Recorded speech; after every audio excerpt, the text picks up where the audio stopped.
Okay, I've really tried to make my hair behave for this video. I've been doing it for like an hour or more. So if you see anything popping, just ignore. The real action is here. So focus on my face. Welcome to 2019, welcome to Moments with Myra, and I'm so psyched up for this year, Yani. I took a bit of a hiatus last year, November and December, just to kind of hang out with women, mothers, young ladies, and find out more of what they wanted to hear in my vlogs. And it's really just been about also discovering new experiences in this space. And of course, also in December, we traveled with the family to the UK, and we just saw Christmas that side, which is completely different to what we do in Kenya. Here we just have chapels, we go to church, and you know, there goes Christmas Day. But one of the things that was really crazy was just flying there and back, because we spent about 8 hours, and then we had to connect from Heathrow, of course, to Nairobi Heathrow, and then also Kisumu, Nairobi. So we spent about like 10 hours and 30 minutes flying with 2 kids who don't understand how tired we are. Oh god, those children. But anyway, today I'm here to talk about my experience and some of the tricks you can use if you have to travel with kids.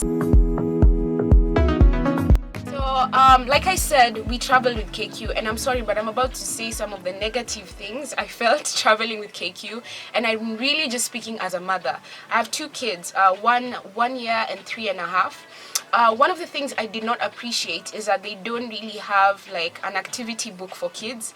8 freaking hours, and you have no other way to entertain your children. I mean, there are movies that they show, of course, and the movies are great for adults because they are really like new movies and everything. But for the kids, man, the cartoons there and everything are like really outdated. So my daughter was just like not interested in watching what was there. And you know, we would have wished to have like an activity book where she can color and draw and everything. So one of the things I would say, if you're going to travel, just make sure that you have an activity book for your child. You could even just like, you know, make copies of something online and have her draw and color while she's traveling, because their attention, you know, they lose that interest in whatever they're doing really quickly. And I really wish Kenya Airways would provide us with the colors and the drawing books and everything, because I know that British Airways does, and so that was a bit of a difference. Sasa sijui kama like Kenya Airways have a problem with milk. Every time we try and ask for more milk, one of the air hostesses would bring us like milk in like small glasses. Mind you, I have a son who's half Luya, half Luo. How am I supposed to be giving him milk in a tiny glass?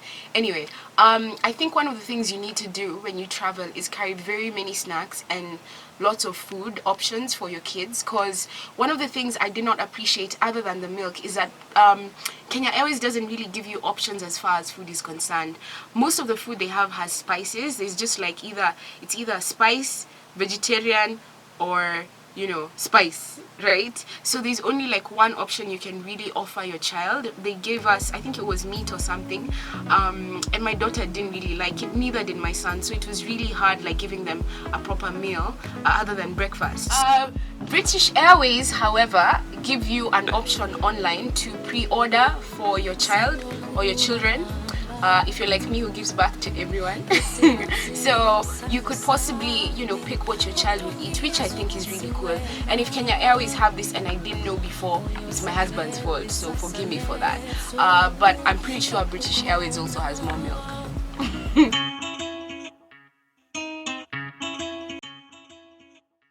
There were some positives though. Kenya Airways provides you with this cot that you can attach and just like place your child when they're asleep.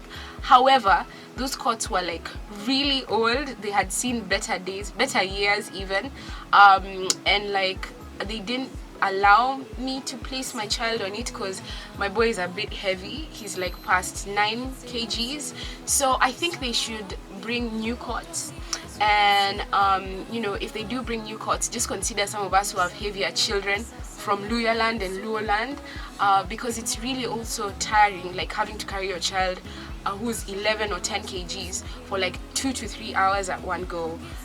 So that's another thing that you should probably be aware of.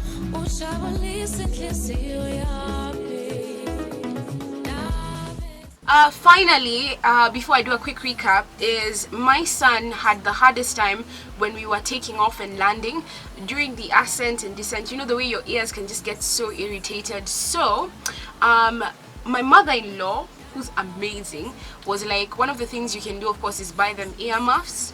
And make sure, if you don't have earmuffs, when you need to land, or you know, when you're taking off, just give them something to chew on, just to make sure that it's not so irritating for their ears. That's a trick I learned on this particular flight. But all in all, yeah, make sure you have enough snacks. Make sure you carry your own activity book, because you don't know if the flight you're going through, will provide your kids with them. And snacks, food. If you need to carry food that's perishable, I believe you can actually ask the flight attendants to store it for you until when you need it. And make sure that you have as many other things that you can use to distract your children. Also, if you happen to be using Heathrow and British Airways at Terminal 5, I know they provide an area where your kids can play. And it can really like tire them out before they get on the flight, and they'll possibly sleep for most of it depending on how long it is. So those are my experiences flying BA, flying KQ, and those are the tips I have for you today if you need to travel with your kids, which is something you definitely should do in 2019. Thank you for spending these moments with me.